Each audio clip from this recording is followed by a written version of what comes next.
हजरत उमर रजी अल्लाह तआला अन्हु ने एक शख्स को कत्ल की सजा सुनाई। उसने 3 दिन की मोहलत मांगी कि बीवी बच्चे जंगल में तन्हा हैं, उनका इंतजाम कर लूं। हजरत उमर रजी अल्लाह तआला अन्हु ने लोगों से पूछा, कोई है जो इसकी जमानत दे? 3 मरतबा पूछा, कोई खड़ा ना हुआ। अचानक हजरत अबू जर गफ्फारी रजी अल्लाह तआला अन्हु खड़े हुए और जमानत दे दी। लेकिन 3 दिन गुजर गए, वो शख्स ना आया। अबू जर गफारी रजी अल्लाह तआला अन्हु मौजूद थे। हजरत उमर रजी अल्लाह तआला अन्हु ने तलवार उठाई, नारा तकबीर बुलंद किया और अबू जर गफारी की गर्दन पर बिस्मिल्लाहिर्रहमानिर्रहीम। रिवायत में आता है कि हजरत उमर फारूक रजी अल्लाह तआला अन्हु के दौरे खिलाफत में एक अजीम सहाबी हजरत अबू जर गफारी रजी अल्लाह तआला अन्हु मदीना तशरीफ लाए। वो जाहद, बेनियाजी और हक बात, बेखौफ कहने में अपनी मिसाल आप थे। एक दिन उन्होंने देखा कि बैतुल माल के पास लोग जमा हैं। हजरत उमर रजी अल्लाह तआला अन्हु खुद वहां मौजूद थे। हर आने वाले का हाल पूछ रहे थे। न खिलाफत का रोब, न बादशाही का अंदाज, बल्कि एक जवाबदेह बंदे की आजिज़ी नुमाया थी।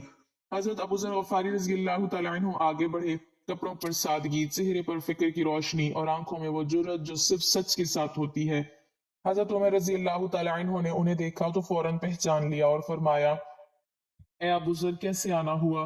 किसी जरूरत ने बुलाया है या सिर्फ मुलाकात के लिए आए हो? हजरत अबू जर रजी अल्लाह तआला अन्हु ने पुरसुकून मगर गहरे लहजे में जवाब दिया, ए उमर, जरूरत तो है मगर अपनी जात के लिए नहीं, उम्मत के हाल के लिए। ये सुनकर हजरत उमर रजी अल्लाह तआला अन्हु संजीदा हो गए। आप उन्हें एक तरफ ले गए और फरमाया, साफ बताओ, क्या तुम्हें मेरे तर्ज हुकूमत में कोई लग्जिश नजर आती है? हजरत अबू जर गफ्फारी रजी अल्लाह तआला अन्हु ने कहा, लग्जिश से ज्यादा मुझे उस दिन का खौफ है। हजरत उमर रजी अल्लाह तआला अन्हु ने पूछा, कौन सा दिन? अबू जर रजी अल्लाह तआला अन्हु बोले, वो दिन जब उमर को अल्लाह के हुजूर खड़ा किया जाएगा और पूछा जाएगा कि इक्तदार मिला तो अदल कितना किया और दौलत आई तो दिल कितना बचा कर रखा। ये सुनकर हजरत उमर रजी अल्लाह तआला अन्हु की आंखों से आंसू बहने लगे। आप कुछ देर खामोश रहे, फिर जमीन से एक कंकर उठाकर हाथ में रखा और फरमाया, अबू जर, उमर की हैसियत अल्लाह के सामने इस कंकर से ज्यादा नहीं। अगर अल्लाह ने थामे ना रखा तो सब कुछ हाथ से गिर जाएगा। फिर आपने कहा, मुझे बार बार नसीहत करते रहना, क्योंकि मुझे वो शख्स सबसे ज्यादा महबूब है जो मुझे मेरी जवाबदेही याद दिलाए। कहा जाता है कि इस मुलाकात के बाद हजरत उमर रजी अल्लाह तआला अन्हु कई रातों तक सो न सके। बैतुल माल के मामलात पर नजर डालते रहे और अपने नफ्स से कहते रहे, अगर अबू जर जैसे सच बोलने वाले ना हो तो उमर कैसे बच पाए? ये वाकया इस हकीकत की गवाही है कि इस्लाम में अजमत इक्तदार में नहीं, तकवा में है, और हक वही है जो खलीफा के सामने बिला खौफ कहा जाए।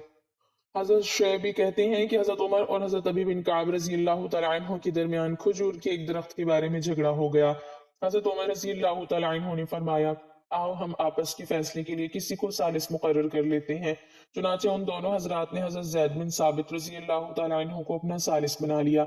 ये दोनों हजरात हजरत जैद रजी अल्लाह तआला अन्हु के पास गए और हजरत उमर रजी अल्लाह तआला अन्हु ने फरमाया, हम आपके पास इसलिए आए हैं ताकि आप हमारे दरमियान फैसला कर दें, और अमीरुल मोमिनीन होकर मैं खुद आपके पास इसलिए आया हूँ क्योंकि कायदा ये है कि फैसला करवाने वाले खुद सालिस के घर आया करते हैं। जब दोनों हजरात हजरत जैद रजी अल्लाह तआला अन्हु के पास अंदर दाखिल हुए तो हजरत जैद रजी अल्लाह तआला अन्हु ने हजरत उमर रजी अल्लाह तआला अन्हु को अपने बिस्तर के सरहाने बिठाना चाहा और यूं कहा, ए अमीरुल मोमिनीन, यहाँ तशरीफ रखें। हजरत उमर रजी अल्लाह तआला अन्हु ने उनसे फरमाया, ये पहला जुल्म है जो आपने अपने फैसले में किया है। मैं तो अपने फरीक मुखालिफ के साथ बैठूंगा। हजरत अभी अपना दावा पेश किया जिसका हजरत उमर रजी अल्लाह तआला अन्हु ने इनकार किया।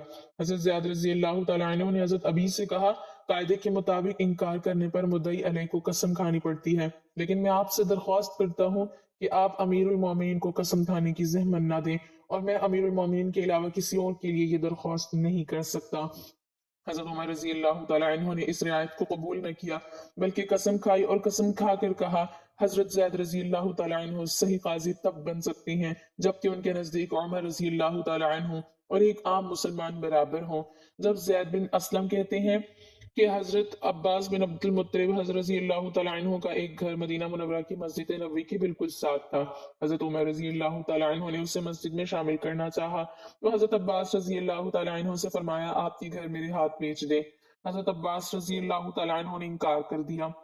حضرت عمر رضی اللہ تعالیٰ عنہ نے کہا آپ یہ گھر مجھے ہدیہ ہی کر دیں، وہ یہ بھی نہ مانے۔ پھر حضرت عمر رضی اللہ تعالیٰ عنہ نے کہا آپ خود ہی یہ گھر مسجد میں شامل کر دیں، انہوں نے اس سے بھی انکار کر دیا۔ حضرت عمر رضی اللہ تعالیٰ عنہ نے کہا آپ کو ان تین کاموں میں سے کوئی ایک کام تو کرنا ہی پڑے گا، لیکن حضرت عباس پھر بھی تیار نہ ہوئے۔ حضرت عمر رضی اللہ تعالیٰ عنہ نے کہا اچھا پھر کسی کو آپ ثالث مقرر کر لیں جو ہمارا فیصلہ کر دے۔ انہوں نے حضرت ابی بن کعب رضی اللہ تعالیٰ عنہ کو مقرر کیا۔ یہ دونوں حضرات اپنا مقدمہ ان کے پاس لے گئے۔ حضرت ابی نے حضرت عمر رضی اللہ تعالیٰ عنہ سے کہا میرا فیصلہ یہ ہے کہ آپ ان کی مرضی کے بغیر ان سے یہ گھر نہیں لے سکتے۔ حضرت عمر رضی اللہ تعالیٰ عنہ نے ان سے پوچھا آپ کو یہ فیصلہ اللہ کی کتاب یعنی قرآن میں ملا ہے یا حضور صلی اللہ علیہ وسلم کی حدیث میں؟ انہوں نے کہا حضور صلی اللہ علیہ وسلم کی حدیث میں۔ حضرت عمر رضی اللہ تعالیٰ عنہ نے پوچھا وہ حدیث کیا ہے؟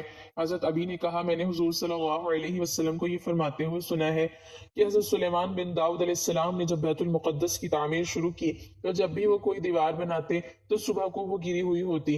آخر اللہ تعالیٰ نے ان کی طرف یہ وحی بھیجی کہ اگر آپ کسی کی زمین میں بنانا چاہتے ہیں تو پہلے اسے راضی کر لیں۔ یہ سن کر حضرت عمر رضی اللہ تعالیٰ عنہ نے حضرت عباس رضی اللہ تعالیٰ عنہ کو چھوڑ دیا۔ بعد میں حضرت عباس نے اپنی خوشی سے اس گھر کو مسجد میں شامل کر دیا۔ حضرت حسن رضی اللہ تعالیٰ عنہ کہتے ہیں کہ ایک عورت کا خامند غائب تھا، اس کے پاس کسی کی آمد و رفت تھی۔ حضرت عمر رضی اللہ تعالیٰ عنہ کو اس سے کھٹک ہوئی۔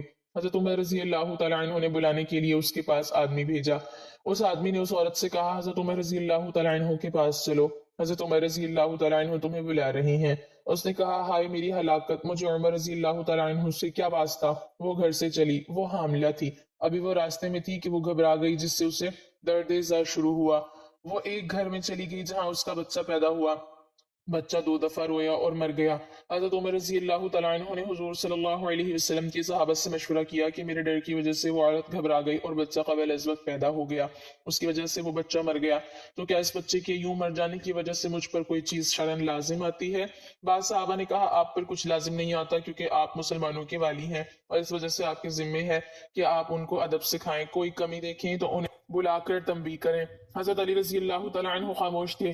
حضرت عمر رضی اللہ تعالیٰ عنہ نے ان کی طرف متوجہ ہو کر کہا اس بارے میں آپ کیا کہتے ہیں؟ حضرت علی رضی اللہ تعالیٰ عنہ نے کہا اگر ان لوگوں نے یہ بات بغیر کسی دلیل کے محض اپنی رائے سے کہی ہے تو ان کی رائے غلط ہے، اور اگر انہوں نے آپ کو خوش کرنے کے لیے یہ بات کہی ہے تو انہوں نے آپ کے ساتھ خیر خواہی نہیں کی ہے۔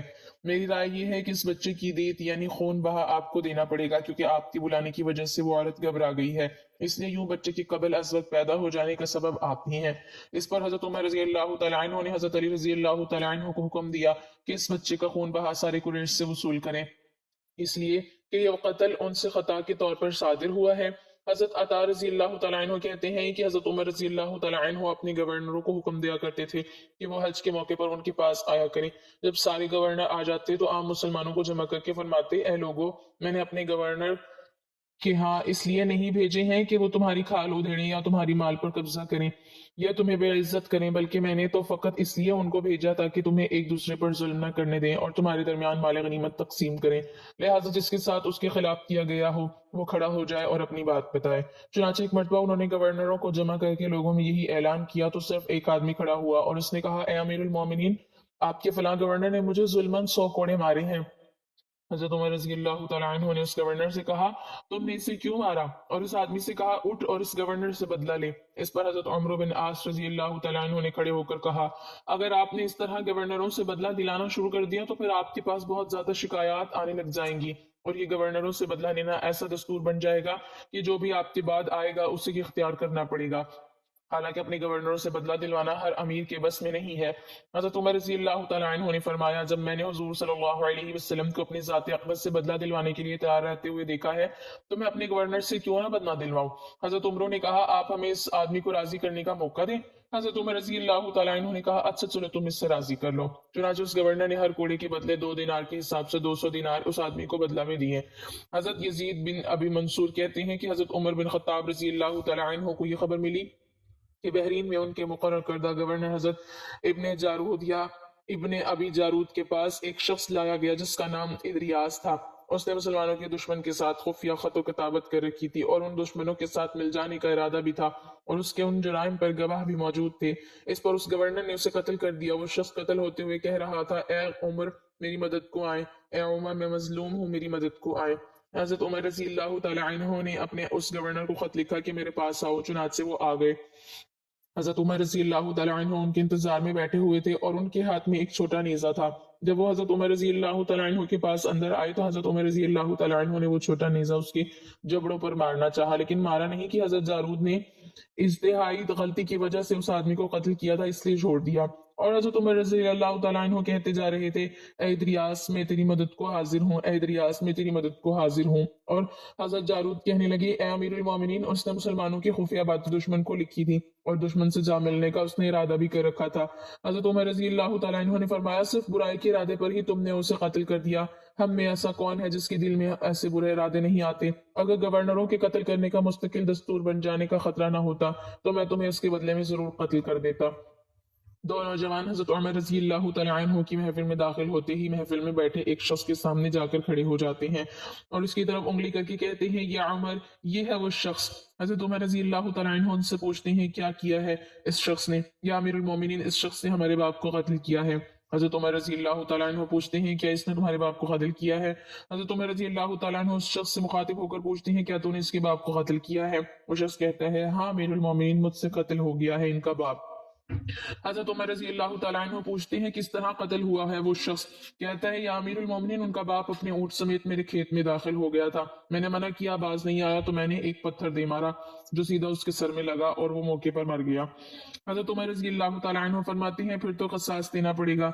मौत है इसकी सजा, ना फैसले लिखने की जरूरत और न फैसला भी ऐसा अटल कि जिस पर किसी बहस व मुबाहिसे की भी गुंजाइश नहीं। ना ही उस शख्स से उसके कुंबे के बारे में कोई सवाल किया गया है, ना ही ये पूछा गया है कि ताल्लुक किस कदर शरीफ खानदान से है, ना ही ये पूछने की जरूरत महसूस की गई है कि ताल्लुक किस मुअज़्ज़ज़ कबीले से, तो नहीं माशरे में क्या रुतबा या मकाम है। उन सब बातों से हजरत उमर रजी अल्लाह तआला अन्हु को मतलब ही क्या, क्योंकि मामला अल्लाह के दीन का हो तो उमर रजी अल्लाह तआला अन्हु पर कोई असरअंदाज नहीं हो सकता और ना ही कोई अल्लाह की शरीयत की तनफीद के मामले में हजरत उमर रजी अल्लाह तआला अन्हु को रोक सकता है। हत्ता कि सामने हजरत उमर रजी अल्लाह तआला अन्हु का अपना ही क्यों ना कातिल की हैसियत से आ खड़ा हो कि सास तो उससे भी लिया जाएगा। वो शख्स कहता है, ए अमीरुल मोमिनीन, इसके नाम पर जिसके हुक्म से ये जमीन और आसमान कायम खड़े हैं, मुझे सहरा में वापस अपनी बीवी बच्चों के पास जाने दीजिए ताकि मैं इनको बता कर आऊं कि मैं कत्ल कर दिया जाऊंगा। उनका अल्लाह ताला और मेरे सिवा कोई आसरा नहीं है, मैं इसके बाद वापस आ जाऊंगा। हजरत उमर रजी अल्लाह तआला अन्हु फरमाते हैं, कौन तेरी जमानत देगा? ये तो सहरा में जाकर वापस भी आ जाएगा। मजमे पर एक खामोशी छा जाती है। कोई भी तो ऐसा नहीं है जो इसका नाम तक भी जानता हो। उसके कबीले, खैमे या घर वगैरह के बारे में जानने का मामला तो बात की बात है, कौन जमानत दे इसकी? क्या ये 10 दिरहम के उधार या जमीन के टुकड़े या किसी ऊंट के सौदे की जमानत का मामला है? इधर तो एक गर्दन की जमानत देने की बात है जिसे तलवार से उड़ा दिया जाना है। और कोई भी तो ऐसा नहीं है जो अल्लाह ताला की शरीयत की तनफीद के मामले में हजरत उमर रजी अल्लाह तआला अन्हु से एतराज करे या फिर उस शख्स की सिफारिश के लिए ही खड़ा हो जाए, और कोई हो भी नहीं सकता जो सिफारिशी बनने का सोच सके। महफिल में मौजूद सहाबा रजी अल्लाह अन्हुम पर एक खामोशी सी छा गई है। इस सूरत हाल से खुद हजरत उमर रजी अल्लाह तआला अन्हु भी मुतासिर हैं, क्योंकि उस शख्स की हालत ने सबको ही हैरत में डाल के रख दिया था। क्या उस शख्स को वाकई क़िसास के तौर पर कत्ल कर दिया जाए और इसके बच्चे भूखे मरने के लिए छोड़ दिए जाए, या फिर इसको बगैर जमानती के वापस दे जाने दिया जाए? वापस ना आया तो मकतूल का खून रायगा जाएगा। खुद हजरत उमर रजी अल्लाह तआला अन्हु भी सर झुकाए अफसुर्दा बैठे हैं। इस सूरत हाल पर सर उठाकर इल्तिजा भरी नजरों से नौजवानों की तरफ देखते हैं। माफ कर दो इस शख्स को। नौजवान अपना आखिरी फैसला बगैर किसी झिझक के सुना देते हैं, नहीं अमीरुल मोमिनीन, नहीं, जो हमारे बाप को कत्ल करे उसको छोड़ दें, ये तो हो ही नहीं सकता। हजरत उमर रजी अल्लाह तआला अन्हु एक बार फिर मजमे की तरफ देखकर बुलंद आवाज से पूछते हैं, ऐ लोगो, है कोई तुम में से जो इसकी जमानत दे? अबू ज़र गफ्फारी रजी अल्लाह तआला अन्हु अपने ज़हद और सज्ज से भरपूर बुढ़ापे के साथ खड़े होकर कहते हैं, मैं जमानत देता हूँ इस शख्स की। हजरत उमर रजी अल्लाह तआला अन्हु कहते हैं, अबू ज़र, इसने कत्ल किया है। हजरत अबू ज़र रजी अल्लाह तआला अन्हु अपना अटल फैसला सुनाते हैं, चाहे कत्ल ही क्यों ना किया हो। हजरत उमर रजी अल्लाह तआला अन्हु सवाल करते हैं, जानते हो इसे? अबू ज़र रजी अल्लाह तआला अन्हु फरमाते हैं, नहीं जानता। हजरत उमर रजी अल्लाह तआला अन्हु ने फरमाया, तो फिर किस तरह जमानत दे रहे हो? अबू ज़र रजी अल्लाह तआला अन्हु फरमाते हैं कि मैंने इसके चेहरे पर मोमिनों की सिफात देखी हैं और मुझे ऐसा लगता है कि ये झूठ नहीं बोल रहा। इंशाअल्लाह ताला ये लौट कर वापस आ जाएगा। हजरत उमर रजी अल्लाह तआला अन्हु फरमाते हैं, अबू ज़र देख लो, अगर ये 3 दिन में लौट कर ना आया तो मुझे तेरी जुदाई का सदमा देखना पड़ेगा। अबू ज़र रजी अल्लाह तआला अन्हु अपने इस फैसले पर डटे हुए जवाब देते हैं, अमीरुल मोमिनीन, फिर अल्लाह मालिक है। हजरत उमर रजी अल्लाह तआला अन्हु से 3 दिन की मोहलत पाकर वो शख्स रुखसत हो जाता है। कुछ जरूरी तैयारियों के लिए बीवी बच्चों को अलविदा कहने اپنے بعد ان کے لیے کوئی راہ دیکھنے اور پھر اس کے بعد قصاص کی ادائیگی کے لیے قتل کیے جانے کی غرض سے لوٹ کر واپس آنے کے لیے، اور پھر 3 راتوں کے بعد حضرت عمر رضی اللہ تعالیٰ عنہ بھلا اس امر کو کیسے بھلا پاتے؟ انہوں نے تو ایک لمحہ گن کر کاٹا تھا۔ عصر کے وقت شہر میں صلاۃ جامعہ کی مرادیں بھر جاتی ہیں، نوجوان اپنے باپ کا قصاص لینے کے لیے بے چین، اور لوگوں کا مجمع اللہ کی شریعت کی تنفیذ دیکھنے کے لیے جمع ہو چکا ہے۔ ابو ذر رضی اللہ تعالیٰ عنہ بھی تشریف لاتے ہیں اور آ کر حضرت عمر رضی اللہ تعالیٰ عنہ کے سامنے بیٹھ جاتے ہیں۔ حضرت عمر رضی اللہ تعالیٰ عنہ سوال کرتے ہیں، کدھر ہے وہ آدمی؟ ابو ذر رضی اللہ تعالیٰ عنہ مختصر جواب دیتے ہیں، مجھے کوئی پتہ نہیں ہے یا امیر المومنین۔ ابو ذر رضی اللہ تعالیٰ عنہ آسمان کی طرف دیکھتے ہیں جدھر سورج ڈوبنے کی جلدی میں معمول سے زیادہ تیزی کے ساتھ جاتا دکھائی دے رہا ہے۔ محفل میں ہو کا عالم ہے، اللہ کے سوا کوئی نہیں جانتا کہ آج کیا ہونے جا رہا ہے۔ یہ سچ ہے کہ ابو ذر رضی اللہ تعالیٰ عنہ حضرت عمر رضی اللہ تعالیٰ عنہ کے دل میں بستے ہیں۔ حضرت عمر رضی اللہ تعالیٰ عنہ سے ان کے جسم کا ٹکڑا مانگے تو حضرت عمر رضی اللہ تعالیٰ عنہ دیر نہ کریں، کاٹ کر ابو ذر رضی اللہ تعالیٰ عنہ کے حوالے کر دیں۔ لیکن ادھر معاملہ شریعت کا ہے، اللہ کے احکامات کی بجا آوری کا ہے۔ کوئی کھیل تماشا نہیں ہونے جا رہا، نہ ہی کسی کی صلاحیت یا حیثیت کی پیمائش ہو رہی ہے۔ حالات و واقعات کے مطابق نہیں، اور نہ ہی زمان و مکان کو بیچ میں لایا جاتا ہے۔ قاتل نہیں آتا تو ضامن کی گردن جاتی نظر آ رہی ہے۔ مغرب سے چند لحظات پہلے وہ شخص آ جاتا ہے، بے ساختہ حضرت عمر رضی اللہ تعالیٰ عنہ کے منہ سے اللہ اکبر کی صدا نکلتی ہے، ساتھ ہی مجمع بھی اللہ اکبر کا ایک بھرپور نعرہ لگاتا ہے۔ حضرت عمر رضی اللہ تعالیٰ عنہ اس شخص سے مخاطب ہو کر کہتے ہیں، اے شخص، اگر تو لوٹ کر نہ بھی آتا تو ہم نے تیرا کیا کر لینا تھا؟ نہ ہی تو کوئی تیرا گھر جانتا تھا اور نہ ہی کوئی تیرا پتہ جانتا تھا۔ وہ بولا، امیر المومنین، اللہ کی قسم بات آپ کی نہیں ہے، بات اس ذات کی ہے جو سب ظاہر و پوشیدہ کے بارے میں جانتا ہے۔ دیکھ لیجئے، میں آ گئی ہوں اپنے بچوں کو پرندوں کے چوزوں کی طرح صحرا میں تنہا چھوڑ کر، جدھر نہ درخت کا سایہ ہے اور نہ ہی پانی کا نام و نشان۔ میں قتل کر دیے جانے کے حال یہ حاضر ہوں۔ مجھے بس یہ ڈر تھا کہ کہیں کوئی یہ نہ کہہ دے کہ اب لوگوں میں سے وعدوں کا ایفا ہی اٹھ گیا ہے۔ حضرت عمر رضی اللہ تعالیٰ عنہ نے ابو ذر رضی اللہ تعالیٰ عنہ کی طرف رخ کر کے پوچھا، ابو ذر، تو نے کس بنا پر اس کی ضمانت دی تھی؟ ابو ذر رضی اللہ تعالیٰ عنہ نے کہا، اے عمر، مجھے اس بات کا ڈر تھا کہیں کوئی یہ نہ کہہ دے کہ اب لوگوں سے خیر ہی اٹھا لی گئی ہے۔ حضرت عمر رضی اللہ تعالیٰ عنہ نے ایک لمحے کے لیے توقف کیا اور پھر ان دونوں نوجوانوں سے پوچھا، کیا کہتے ہو اب؟ نوجوانوں نے جن کا باپ قتل ہوا تھا روتے ہوئے کہا، اے امیر المومنین، ہم اس کی صداقت کی وجہ سے اسے معاف کرتے ہیں۔ ہمیں اس بات کا ڈر ہے کہ کہیں کوئی یہ نہ کہہ دے کہ اب لوگوں میں سے عفو اور درگزر ہی اٹھا لیا گیا ہے۔ حضرت عمر رضی اللہ تعالیٰ عنہ اللہ اکبر پکار اٹھے اور آنسو ان کی داڑھی کو تر کرتے نیچے گرنے لگے۔ فرمایا، اے نوجوانوں، تمہارے عفو درگزر پر اللہ تعالیٰ تمہیں جزائے خیر دے۔ اے ابو ذر، اللہ تجھے اس شخص کی مصیبت میں مدد پر جزائے خیر دے، اور اے شخص، اللہ تجھے اس وفائے عہد و صداقت پر جزائے خیر دے، اور اے امیر المومنین، اللہ تجھے تیرے عدل اور رحم دلی پر جزائے خیر دے۔ آمین ثم آمین۔ ناظرین، کمنٹ باکس میں اللہ تعالیٰ کی 99 ناموں میں سے ایک نام ضرور ٹائپ کریں۔